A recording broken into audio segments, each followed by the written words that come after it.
They called it the Battle of Sunset Strip, but it wasn't fought with armies or announced with declarations. It unfolded in hushed back rooms under neon lights and eventually in a hail of gunfire that shattered the myth of Hollywood glamour. This wasn't just a turf war, it was a brutal public struggle between two titans of organized crime: Mickey Cohen, the brash, ambitious mobster who rose from Bugsy Siegel's ashes, and Jack Dragna, the old-school Sicilian boss who believed the city and its profits belonged to him. Their conflict turned one of the most famous streets in America into the front line of the bloodiest mob war Los Angeles had ever seen.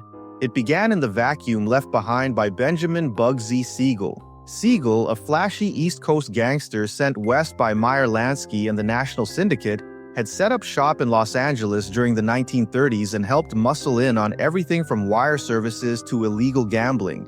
But Siegel had overreached. His mismanagement and suspected skimming from the mob-financed Flamingo Hotel project in Las Vegas led to his execution in Beverly Hills in 1947, a hit widely believed to have been approved by his own bosses. The moment Siegel was gone, his protege Mickey Cohen stepped forward to claim control of Siegel's Los Angeles rackets.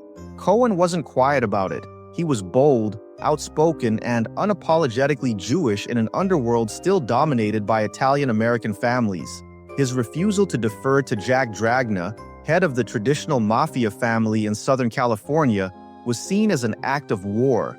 Dragna, who had operated quietly for decades under the radar, expected Cohen to fall in line.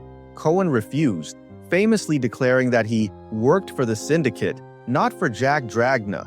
That single quote made its way through the underworld like a lit fuse. What followed was open hostility disguised in tailored suits and silent car rides. Dragna began systematically targeting Cohen's inner circle. His goal was simple: cut Cohen off from his network, and the empire would collapse. The violence escalated fast. In August 1948, Cohen's top enforcer, Harold "Hooky" Rothman, was gunned down in broad daylight in front of Cohen's own haberdashery on Sunset Boulevard. The hit sent a brutal message, not just to Cohen, but to anyone considering staying loyal to him.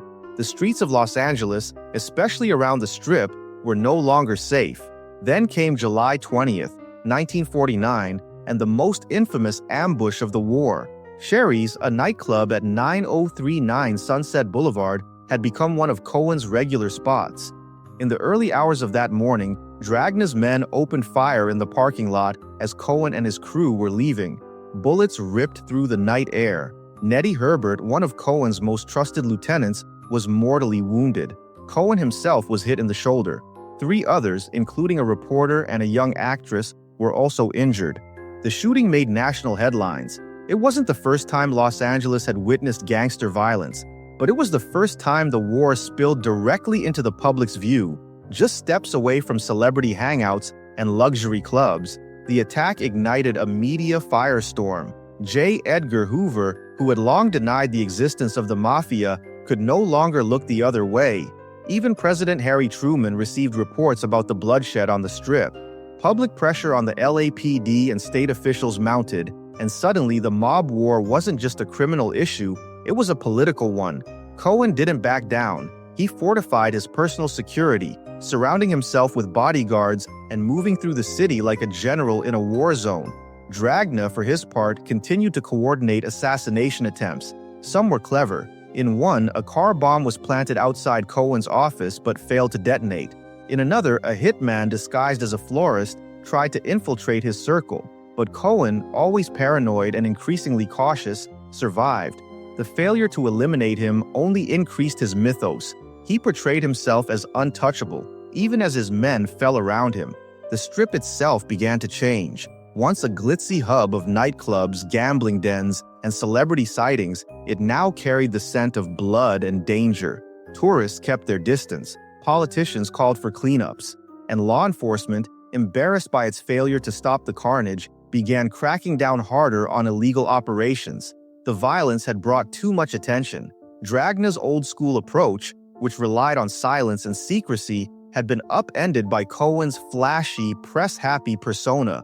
Dragna didn't just want Cohen dead, he wanted him silenced. What started this war wasn't greed or territory alone, it was ego. Cohen refused to bow to the rules of old-world mafia hierarchy. Dragna couldn't allow a defiant outsider to dominate the underworld on his own turf. Their personalities clashed as violently as their bullets, and their war marked the end of an era. Cohen's survival, despite multiple attempts on his life, became the stuff of legend. Dragna's family, meanwhile, began losing ground, pushed back not by bullets, but by scrutiny. Federal investigations into West Coast organized crime picked up speed, especially as Cohen continued granting interviews and showing up in court with a smirk and designer suits. By the early 1950s, the war had burned itself out. Dragna died in 1956, reportedly from natural causes, though rumors persisted. Cohen was jailed in 1951 on tax evasion charges, Al Capone style. By the time he got out, the landscape had changed. Las Vegas had absorbed much of LA's gambling action. The wire services were nationalized. The Strip was still glitzy, but the gangsters had either gone to prison, the desert, or the grave. Today, the site of Sherry's is long gone, replaced by new clubs, new lights, new stories. But the bloodshed that once stained the Sunset Strip remains etched in history. Those gunshots weren't just mob violence. They were growing pains in a city caught between old crime and new order, between silent loyalty and tabloid headlines. The war between Mickey Cohen and Jack Dragna wasn't just about rackets. It was about who would control the narrative of power in post-war Los Angeles. And for a brief, violent moment, that narrative ran straight through the heart of Sunset Boulevard.